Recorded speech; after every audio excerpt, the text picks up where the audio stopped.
결혼 4년 차 제 인생에서 가장 조용하고 단단한 시간이라고 믿고 있었습니다. 아내와 저는 시끄러운 다툼 없이 나란히 늙어갈 사람처럼 그렇게 살고 있었죠. 평일엔 각자 직장에서 바쁘게 일하고 주말이면 집 근처를 산책하며 시간을 보냈습니다.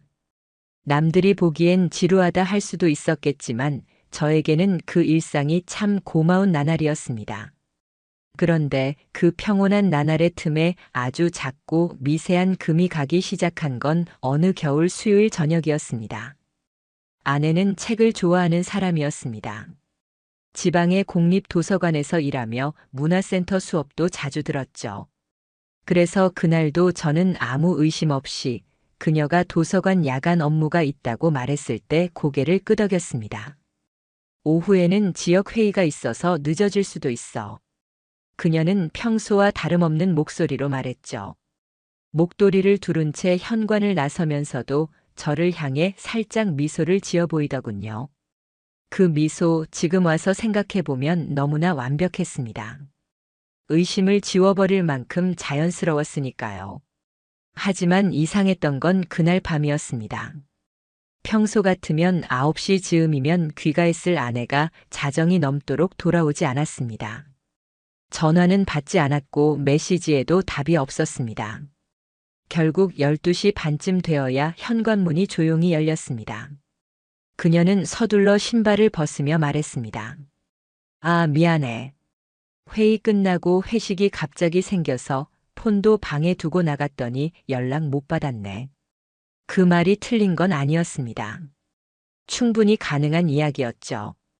하지만 그녀의 머리카락에서 목덜미에서 낯선 향수 냄새가 느껴졌습니다. 제가 아는 그녀의 향과는 분명 달랐습니다. 그날 이후로 저는 매주 수요일이 두려워졌습니다. 은주는 매주 같은 말로 늦는 날이 많아졌고 저는 점점 혼자 있는 밤이 익숙해졌습니다. 그러던 어느 날 저는 우연히 그녀의 서랍에서 이상한 물건을 발견하게 됩니다. 작은 호텔 열쇠 카드, 그리고 고급 와인 바의 영수증, 두 사람 식사 와인 한 병 속에 17만 2천 원. 숨이 막혔습니다. 마치 제 심장에 그 영수증이 송곳처럼 박히는 느낌이었습니다. 하지만 저는 그 순간 아무 말도 하지 않았습니다. 왜일까요? 정말 그녀가 그랬다고 확신할 수 없었기 때문일까요? 아니면 제가 외면하고 싶었던 걸까요? 며칠 뒤 아내는 평소보다 훨씬 공들인 옷차림으로 나갔습니다. 짙은 화장, 구두, 자주 입지 않던 코트. 그리고 다시 말하더군요. 오늘 도서관 모임이 좀 길어질 거야. 그날 저는 그녀를 따라 나섰습니다. 직접 확인하고 싶었습니다.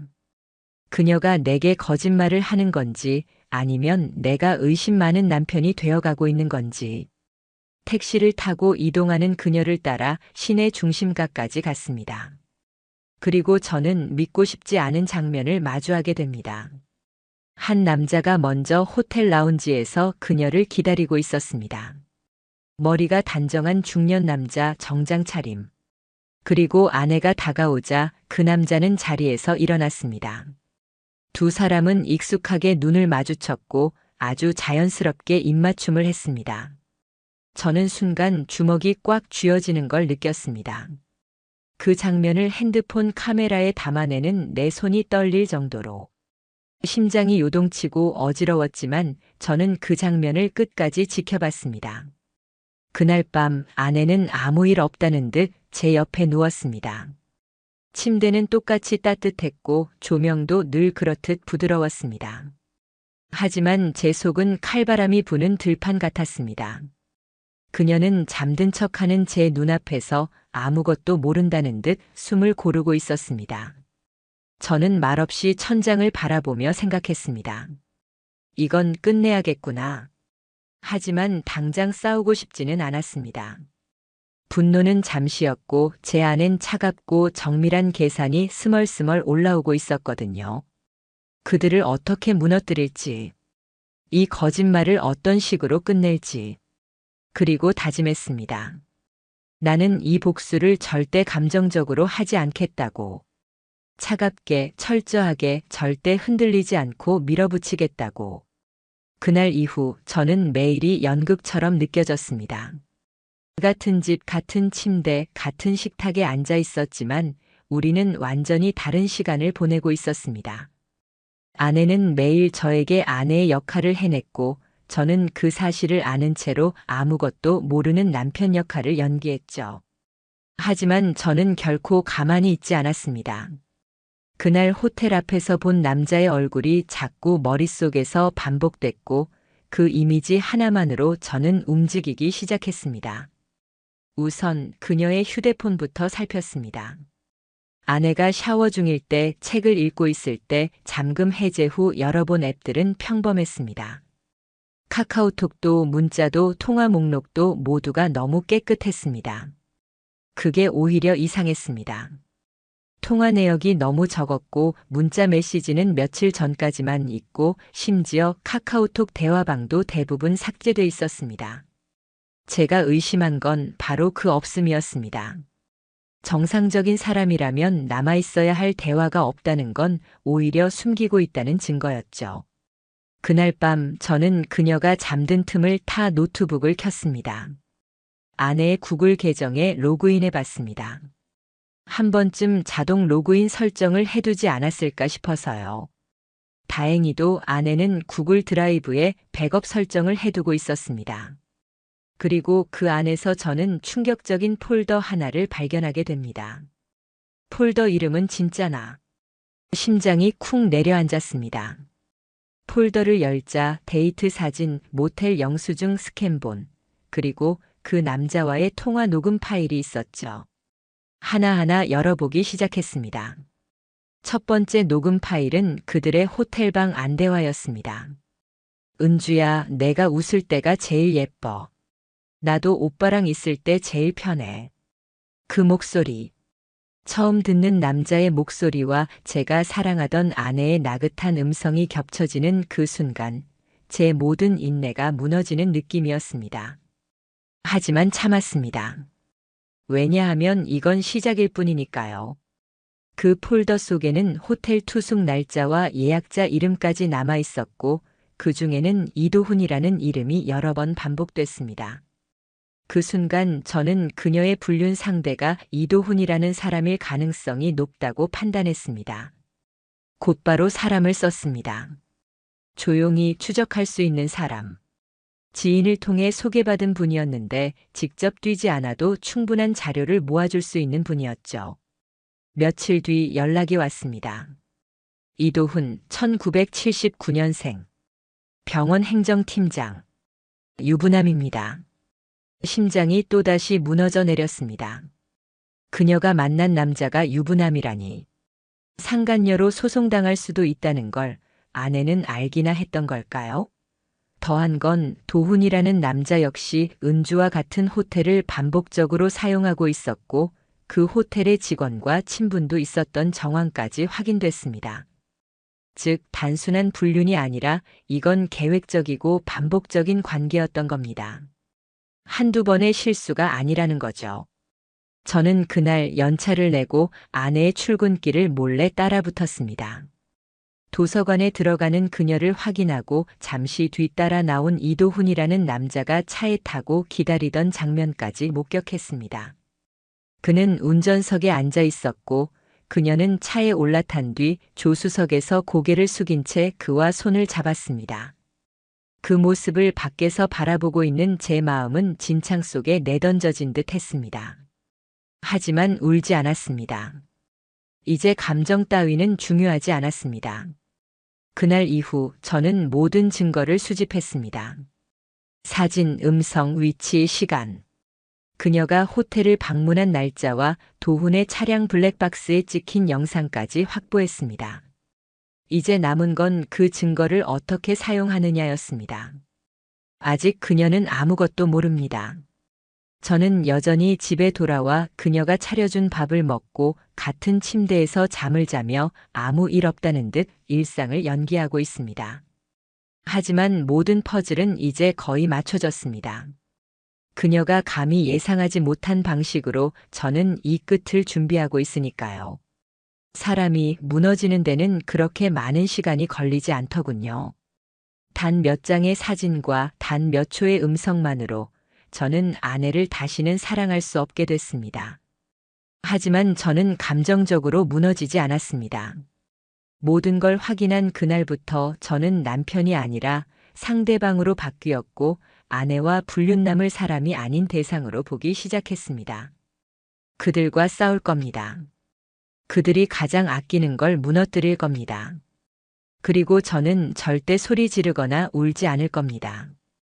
가장 먼저 움직인 건 변호사였습니다. 지인 소개로 서울에 있는 가정 전문 변호사 사무실을 찾아갔습니다. 자료를 보여드리자 변호사는 고개를 끄덕였습니다. 이 정도면 바로 들어가도 됩니다. 핵심은 두 가지였습니다. 이혼 소송, 상간남 상대 손해배상 청구. 상간남의 신상은요? 병원 행정팀장입니다. 유부남이고 저희 아내와 1년 가까이 관계를 맺어온 걸로 보입니다. 확실한 증거는 있죠? 있습니다. 날짜별 호텔 방문 기록, 대화 녹음, 사진, 차량 이동 경로까지 다 있습니다. 변호사는 짧게 웃으며 말했습니다. 완벽하네요.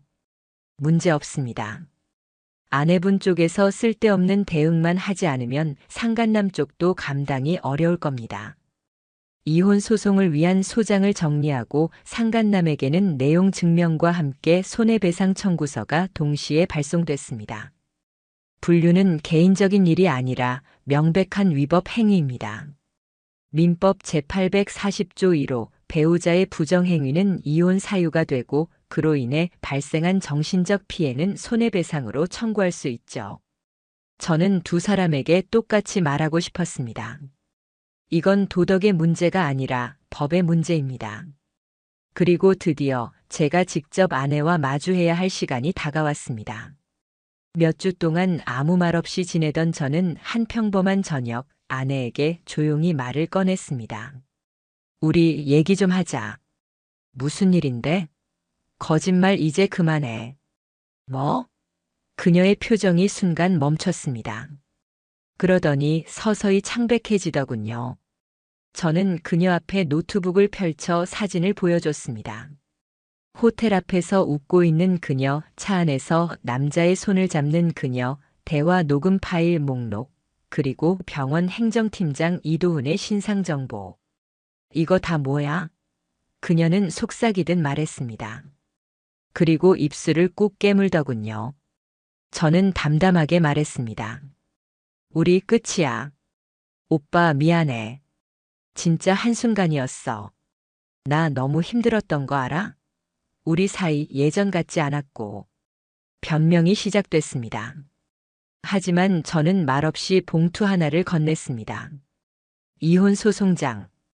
그녀는 그걸 받아들고 그대로 울음을 터뜨렸습니다. 제발 한 번만 기회를 줘. 나 진짜 바보 같은 짓 한 거 알아. 나도 후회하고 있어. 그 순간 저는 저 자신에게 놀랐습니다. 아무 감정이 없었습니다. 불쌍하지도 않았고 분노도 느껴지지 않았습니다. 너 후회해? 그럼 도훈이한텐 후회한다고 말했어? 그 사람 아내한테는? 그 사람 애들한테는? 그녀는 말없이 고개를 숙였습니다. 그리고 처음으로 그녀가 무너지는 모습을 봤습니다. 하지만 그건 제겐 아무 의미 없었습니다. 그녀는 자기가 저지른 죄보다 들킨 죄가 더 두려웠던 거니까요. 며칠 후 상간남 이도훈의 반응이 왔습니다. 내용 증명에 대한 답변. 간단했습니다. 관계를 부인합니다. 불륜은 없었고 단지 친분 관계일 뿐이었습니다. 웃음이 나왔습니다. 저는 이미 그의 차량 블랙박스 영상, 호텔 예약 내역, 신용카드 사용 기록, 그리고 은주가 남긴 대화 녹음까지 확보하고 있었으니까요. 변호사에게 모든 자료를 넘겼습니다. 이거면 충분하죠? 네. 이도훈 씨는 아주 곤란한 상황이 될 겁니다. 그날 밤 저는 오랜만에 창문을 열었습니다. 겨울 공기가 아직 차가웠지만 이상하게도 마음이 후련했습니다. 지금까지는 상처를 삼켰지만 이제부터는 제가 이길 차례였습니다. 그들이 저지른 잘못에 대한 책임을 끝까지 물을 겁니다. 합의 같은 건 없을 겁니다. 이건 감정 싸움이 아니라 인생을 망가뜨린 대가에 대한 정당한 청구니까요. 소장이 접수되고 재판 일정이 잡히기까지는 생각보다 오래 걸리지 않았습니다. 아마도 증거가 너무 명확했기 때문이었을 겁니다. 담당 판사는 조정 없이 바로 정식 재판으로 진행하겠다고 판단했습니다. 그때까지도 아내는 제가 마음을 바꾸기를 기대하는 눈치였습니다. 정말 이렇게까지 해야 해? 너랑은 이미 끝났다고 말했잖아. 내가 잘못한 건 맞아. 근데 이렇게까지 해야 속이 시원하겠어? 그녀는 계속해서 과하다고 말했지만 사실 그 어떤 반성도 하지 않았습니다. 단지 상황이 이렇게 커졌다는 것에 놀랐을 뿐이었죠. 진짜 반성하는 사람은 상간남의 아내였습니다. 상간남에게 내용 증명이 전달된 지 며칠 후 그의 아내가 저에게 직접 연락을 해왔습니다. 처음엔 경계했지만 전화를 받았을 땐 그녀도 눈물로 떨고 있었습니다. 저도 이제 알았어요. 남편이 그런 짓을 했다는 걸. 아이들도 있는데 어떻게 해야 할지 모르겠어요. 죄송합니다. 정말 죄송합니다. 제가 사과를 받아야 할 사람은 아니었지만 그녀는 그 누구보다도 진심으로 고개를 숙였고 아이들 이야기를 꺼내는 순간 저 역시 말문이 막혔습니다. 아이들한테만은 상처 안 가게 해주세요. 제가 그 사람한테 법적으로도 인간적으로도 똑바로 책임 묻겠습니다. 그녀는 이혼을 준비 중이라고 했고 상간남 이도훈 역시 회사 징계 절차에 들어갔다고 했습니다. 병원 내 불륜 스캔들, 행정팀장의 이미지 실추는 그 자체로 병원 브랜드의 타격이 크기 때문이었습니다. 그리고 드디어 법원에 출석하는 날이 왔습니다. 법정안은 생각보다 조용했습니다. 차가운 공기, 나무 의자, 사람들의 숨소리조차 가끔 울릴 정도로 정적이 감돌았습니다. 먼저 들어온 건 아내였습니다. 다소 수척해진 얼굴, 짙게 커버한 다크서클 하지만 여전히 깔끔하게 정돈된 외모. 그녀는 제 자리를 슬쩍 쳐다보았지만 저는 시선을 돌리지 않았습니다. 이제 그 눈빛이 아무런 의미도 없었거든요. 그리고 잠시 후 상간남 이도훈이 들어왔습니다. 검정 수트, 단정한 머리, 어디서도 부끄러움을 감추려는 듯한 모습이었습니다. 하지만 눈빛은 아직도 자신이 무너졌다고 믿지 않는 사람의 눈이었습니다. 법정에선 제 변호사가 차분히 모든 증거를 제시했습니다. 호텔 CCTV 영상 캡처, 차량 블랙박스 자료 위치 기록, 그리고 가장 결정적인 녹취 파일까지. 녹음 속에서 아내와 이도훈은 이렇게 말하고 있었습니다. 이번엔 오래 있자, 시간 많으니까. 응, 우리 둘만 있는 이 시간이 제일 좋아. 법정 안에 정적이 흘렀습니다. 판사님이 조용히 물으셨습니다. 피고 측은 이 증거를 부정하십니까? 이도훈 측 변호사가 고개를 숙였습니다. 인정합니다. 변명의 여지가 없습니다. 그리고 그 순간 아내가 울기 시작했습니다. 처음으로 진심인지 연기인지 구분하기 어려운 눈물. 하지만 저는 외면했습니다. 그녀가 진작 울었어야 할 그 시간들, 혼자 침대에 누워 벽을 바라보며 고통을 삼켰던 날들을 떠올리면 그 눈물은 제게 아무런 울림도 주지 못했습니다. 재판이 끝나고 법정을 나서는 길 기자 하나가 소송 자료를 어디선가 들었는지 몰래 사진을 찍는 장면이 보였습니다.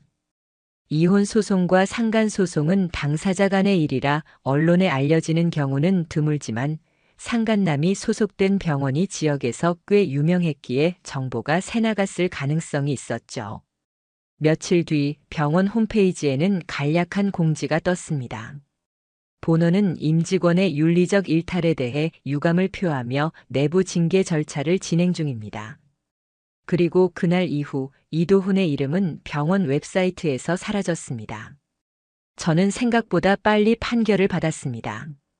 이혼은 제 유책 사유 없음으로 인정, 재산 분할은 제 몫이 우선시되었고 상간남에 대한 손해배상 역시 청구액 전액 인정. 그렇게 법적으로도 도의적으로도 그들 둘은 완전히 무너졌습니다. 하지만 저는 아직 끝냈다고 생각하지 않았습니다. 상처는 이제 겨우 꿰매졌을 뿐 흉터는 평생 남을 거니까요. 그날 밤 저는 혼자 맥주를 한 캔 땄습니다. 몇 달 만에 마시는 술이었습니다. 음악을 틀고 앉아 저를 법정까지 끌고 온 수많은 장면들을 떠올렸습니다. 그리고 혼잣말처럼 중얼거렸습니다. 복수는 끝났다. 이제 다시 살아야 할 시간이다. 재판이 끝난 후에도 일상은 쉽게 제자리로 돌아오지 않았습니다. 법적으로는 모든 게 마무리됐지만 제 감정은 그렇게 간단히 다치지 않았습니다. 몸이 어디 한 군데 다친 건 아니었지만 마음은 멀쩡한 곳이 없을 만큼 피멍이 들었으니까요. 하지만 제가 원했던 건 속 시원한 복수 그 이상이었습니다. 진짜로 원했던 건 그들에게 돌이킬 수 없는 흔적을 남기는 것이었습니다. 그리고 그건 천천히 확실하게 이루어졌습니다. 상간남 이도훈의 파탄은 빠르게 진행됐습니다. 법원 판결로 손해배상 2천만 원 전액 지급 판결을 받았고 병원 측은 윤리 규정을 위반한 이유로 인사위원회를 열었습니다. 그리고 한 달 후 공식적으로 해임 조치됐습니다. 그는 이후 지역 커뮤니티에서 언급되기 시작했습니다. 유부남이 바람피워서 잘린 그 병원 팀장이라는 꼬리표는 그를 어디서도 쉽게 받아주지 않게 만들었습니다. 그의 아내 역시 결국 이혼을 선택했습니다. 아이 둘을 혼자 키우기로 했고 이도훈은 양육비와 위자료까지 이중으로 떠안게 됐습니다. 직장도 가족도 평판도 모든 걸 잃은 그는 지금은 지방의 허름한 체육센터 관리직으로 일하고 있다고 들었습니다. 월급은 예전의 절반도 안 되고 사람들 눈을 피해 다닌다고 했습니다. 그런데도 그는 저에게 사과 한마디 없었습니다.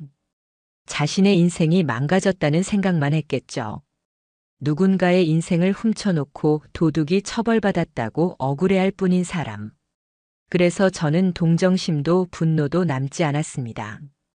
그냥 그저 그렇게 사라진 사람일 뿐이었습니다. 그리고 아내. 그녀는 부모님 댁 근처 원룸으로 이사했습니다. 도서관 계약직 자리도 끝났고 지인 중 누군가가 그녀의 불륜 사실을 알게 된 이후 더 이상 예전처럼 일상적인 관계를 맺는 것도 어렵게 됐습니다. SNS도 비공개로 전환했지만 제가 확보해 놓은 사진과 영상이 한 번은 그녀가 다니던 독서 모임 커뮤니티에 퍼진 적이 있었습니다. 그녀는 그 모임을 탈퇴했고 이후로 바깥 활동을 거의 하지 않는다고 들었습니다.